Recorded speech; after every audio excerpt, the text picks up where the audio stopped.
வணக்கம். இன்னைக்கு காலையில் நடந்த ஒரு இன்சிடெண்ட்டை பற்றி உங்கள்கிட்ட சொல்லலான்னு இருக்கேன்.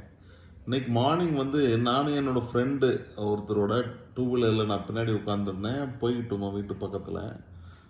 பீக் ஹார்ன்னு சொல்லலாம். ஒரு 9 o'clock அப்படி இருக்கும். ஸோ அப்போ என்னென்னா, நாங்கள் போயிட்டு இருக்கும்போது ரைட் சைட்லேருந்து பார்த்தீங்கன்னா ஒரு ஹெல்மெட் ஸ்பீடாக அப்படியே எங்கள் எங்கள் பைக்கை நோக்கி இப்படி வந்துச்சு.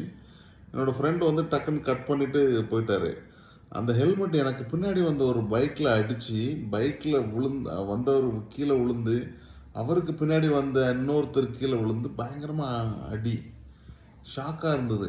என்ன என்ன எதனால காரணம் அப்படின்னு பார்த்தீங்கன்னா, ஆப்போசிட்ஸ் டைரெக்ஷனில் வந்தவர் ஹெல்மெட்டை மேலே தலையில் போடாமல் பெட்ரோல் டேங்க் இருக்கு இல்லையா, அதுக்கு மேலே அந்த ஹெல்மெட்டை வச்சுட்டு வந்திருக்காரு. அது மிஸ் ஆகி அப்படியே விழுந்ததில் தான் அந்த ஆக்சிடெண்ட்டு நடந்துச்சு. ரொம்ப வருத்தமாக இருந்தது. என்னென்னா, எவ்வளோ இதோட ஒரு வேலைக்கோ இல்லை எங்கேயோ போயிருந்துருப்பார்.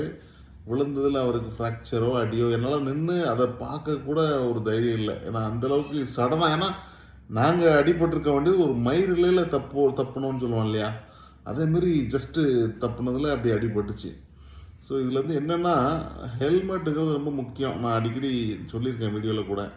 ஹெல்மெட் போடுறவங்க சும்மா ஒரு நாம்கிவாசி போடாமல் அதை போட்டு பக்கில் போடணும் அப்படின்னு.